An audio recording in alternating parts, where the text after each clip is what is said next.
बच्चों, कल हमने श्वसन के प्रकार में अवायवीय श्वसन पढ़ा था।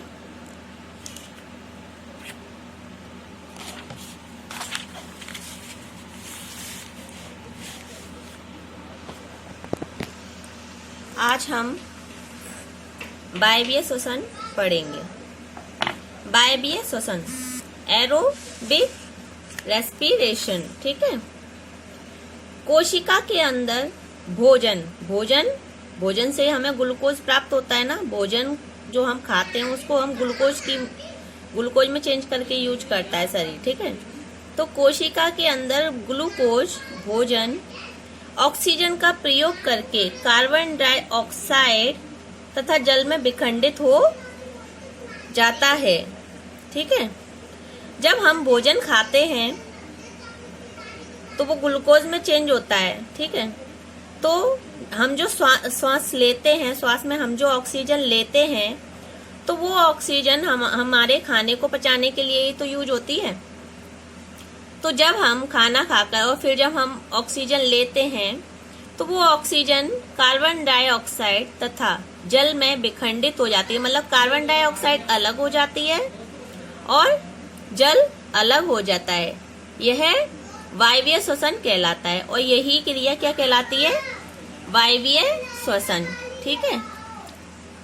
वायवीय तथा अवायवीय श्वसन में अंतर। अब इन दोनों में डिफरेंस क्या होता है? यद्यपि दोनों प्रकार के श्वसन में भोजन के विखंडन से ऊर्जा मुक्त होती है, ये दोनों ही वायवीय श्वसन हो चाहे अवायवीय श्वसन हो, दोनों में ही हम श्वास लेते हैं और श्वास से ऑक्सीजन लेते हैं, जिसका काम क्या होता है? भोजन के विखंडन से ऊर्जा मुक्त करना। मतलब शरीर को एनर्जी मिलती है, उससे भोजन से एनर्जी मिलती है ना। फिर भी दोनों में कुछ अंतर पाए जाते हैं जो आगे सारणी में दिए गए हैं। क्या डिफरेंस है देखते हैं। वायवीय श्वसन अवायवीय श्वसन, ठीक है। इसमें भोजन पूर्णतः विखंडित हो जाता है। वायवीय श्वसन में भोजन पूर्णतः विखंडित हो जाता है, मतलब पूरे तरीके से अलग अलग हो जाता है।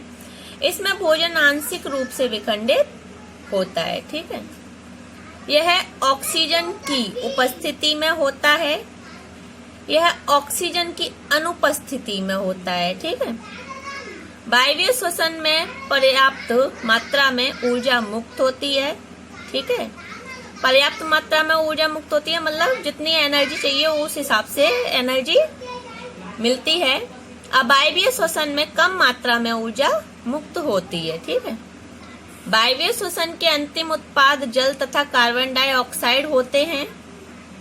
अवायवीय श्वसन का अंतिम उत्पाद एथिल अल्कोहल तथा लैक्टिक अम्ल होता है, ठीक है। डिफरेंस समझ में आए? अवायवीय जीव, ठीक है, यीस्ट जैसे अनेक जीव वायु में उपस्थित रहते हैं और वायु की अनुपस्थिति में भी जीवित रह सकते हैं। ऐसे जीव जो अवायवीय श्वसन क्रिया द्वारा ऊर्जा प्राप्त करते हैं अवायवीय जीव कहलाते हैं। इसको हम निम्न समीकरण द्वारा दर्शा सकते हैं, ठीक है। जैसे ग्लूकोज है, बिना ऑक्सीजन के उपयोग से अल्कोहल, ठीक है, alcohol plus carbon dioxide plus ऊर्जा, ठीक है। ग्लूकोज कैसे हुआ? ऊर्जा कैसे आई? Alcohol plus carbon dioxide plus ऊर्जा, ठीक है। जब पेशियां अवायवीय रूप से श्वसन करती हैं तो उस समय एक अम्ल का संचयन पेशियों में ऐंठन उत्पन्न करता है। जब पेशियां वायवीय रूप से श्वसन करती हैं तो श्वसन करते समय एक अम्ल होता है, अम्ल का संचय होता है जो मांसपेशियों में क्या एक ऐंठन उत्पन्न करता है। यदि गर्म पानी में स्नान करें तो यह ऐंठन समाप्त हो जाती है। कुछ लोग नहाने से पहले अपने शरीर की मालिश भी करते हैं, जिससे अपने शरीर की सुरक्षा भी होती है। ऑक्सीजन की आपूर्ति बंद हो जाने से उस अम्ल का कार्बन डाइऑक्साइड और जल में पूर्ण विखंडन हो जाता है। अब मनुष्य में श्वसन क्या होता है? Breathing in human.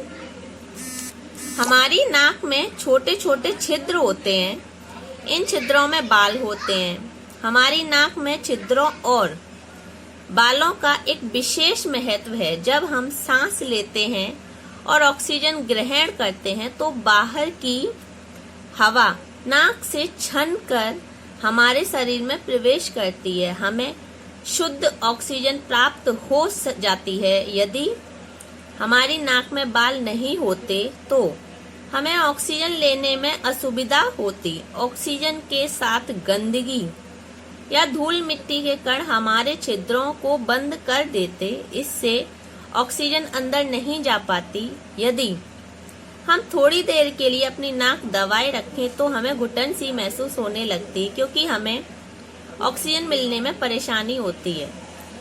इसमें बता रहा है कि जो हमारी नाक में बाल होते हैं वो इसलिए होते हैं कि जब हम सांस लें और ऑक्सीजन अंदर लें तो ऑक्सीजन के साथ वायु में मिली और भी जो धूल मिट्टी के कण वगैरह होते हैं वो भी तो चले जाते हैं, तो उनको वो बाल रोक लेते हैं और शुद्ध ऑक्सीजन जो है वो हमारे फेफड़ों तक पहुंचती है।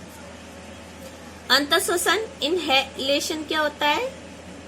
ऑक्सीजन से समृद्ध वायु को अंदर खींचना या ग्रहण करना अंतःश्वसन कहलाता है। ठीक, आज के लिए इतना ही।